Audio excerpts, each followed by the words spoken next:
I got to a point in life where I thought about ending it. I actually went to a bridge with the intention of throwing myself from this bridge.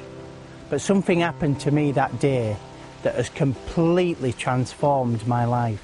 At 1 year old, I was burnt in a house fire. I was left severely scarred and partially disabled. At the age of 13, I was brought before the courts and I was charged with 111 offences. At 15-year-old, I was stabbed in a gang fight. I was travelling home on the top deck of a bus when I was attacked by about 16 lads. Straight down the arm. At 24-year-old, I was a hit-and-run victim, left for dead in the middle of the road. At 27-year-old, I received the news that my father had committed suicide.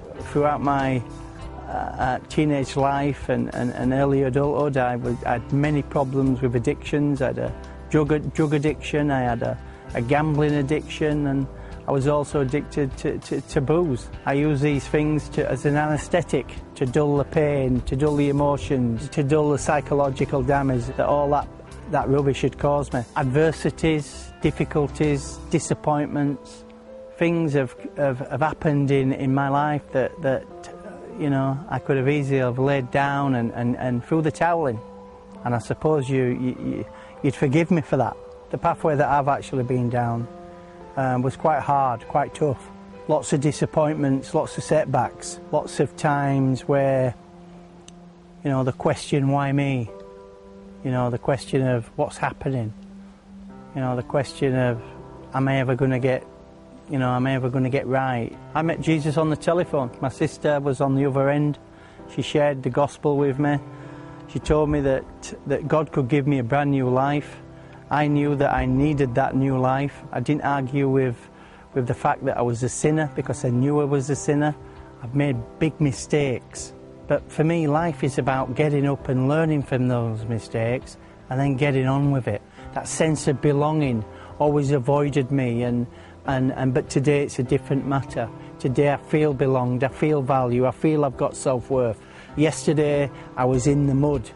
Today I'm walking free. The pathway is clear. I started writing the book Out of the Ashes in terms of trying to get a broad sense of what had actually happened to me. As it developed, people encouraged me by saying, Peter, you've got a book here, this could be a book. I'm not the perfect man, but believe you me, I am 1 billion times better than I was.